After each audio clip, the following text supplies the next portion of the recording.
Welcome to the Unit 6 online lecture, Part 2. Today we will be hearing about the post-Vatican II popes and what they hope to do. Please follow along with your Unit 6 notes packets, numbers 15C through 18. It is a good idea to read through your notes first so that you will know what you are listening for. Most of the lecture follows the outline in the notes, but this may not always be the case. Pope Paul VI had the responsibility to follow through with the direction Vatican II had set for the Church. He faced the 1960s and 1970s with all their wonderful movements and challenges. He was known for his unfailing strength to speak for peace on behalf of all people during the escalating violence and fear of the Cold War.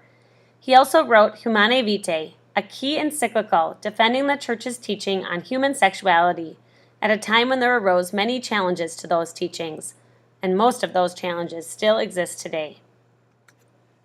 His successor, Pope John Paul I, choosing his name from the two popes who had led the Second Vatican Council, John the 23rd and Paul VI, only lived 33 days as pontiff. There are some conspiracy theories around his sudden heart attack, but no foul play was ever found.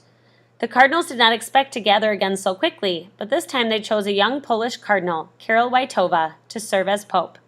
The young cardinal chose to take the name John Paul II in order to honor his predecessor, who never even had a chance to bring his important views to the papacy. Perhaps Pope John Paul II wanted to honor his goals in some way. One thing is clear, however: Blessed Pope John Paul II, beatified May 1, 2011, was the most influential post-Vatican II pope. As Pope, John Paul II really put the Vatican II teachings on ecumenism on the front burner. He met with world leaders and worked unceasingly for the vulnerable of our world. He printed the new Catechism of the Catholic Church in 1992, one of the major recommendations from Vatican II. The Catechism was a great way for the Church to gather doctrines and practices as a resource for Catholics throughout the globe. Pope John Paul II created the annual World Youth Day celebration as an inspiring week of service, liturgy, sacraments, and rallies to inspire Catholic youth to be disciples in the world. But perhaps Pope John Paul II's most amazing contribution was a series of talks he gave on the theology of the body, his philosophy of how the body reveals God's love for us. Pope John Paul II's good friend, Cardinal Joseph Ratzinger, became his successor, taking the name Pope Benedict XVI. In the 8 years of Benedict's papacy, he was a world traveler, renowned speaker, and prolific writer. Included in his body of works are 3 encyclicals and even a published theological book, Jesus of Nazareth. Pope Benedict XVI's humble and pastoral leadership, his well-thought-out responses and writings, and his incredible understanding of who Jesus is makes Benedict not only a truth defender, but a real spiritual guide. Surprising the world, Pope Benedict announced his abdication of the role of Supreme Pontiff just this past February and stepped down as Pope on February 28th. Pope Emeritus Benedict XVI lives in the Vatican City Monastery today. With an unexpected papal election this spring, Catholics were excited to welcome Jorge Mario Bergoglio as our new Pope Francis I on March 13th. Some of us in religion class were even able to watch it live.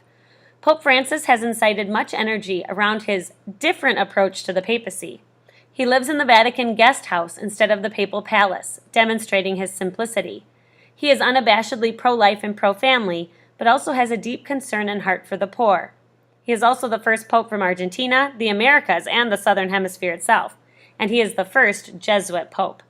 I am sure that we will all watch this pope who has chosen his name inspired by the simple, humble, and love of the poor, St. Francis of Assisi, make a positive difference in our church and world today. As we end this course, we realize church history has not ended. What is in store for the Catholic community in the next decades? What will we see in the world, and how will we respond as Christians? How will we live our discipleship in our age? We can take the advice of St. Francis de Sales, Vive Jesus, live Jesus. This concludes the Unit 6 online lecture. Thank you.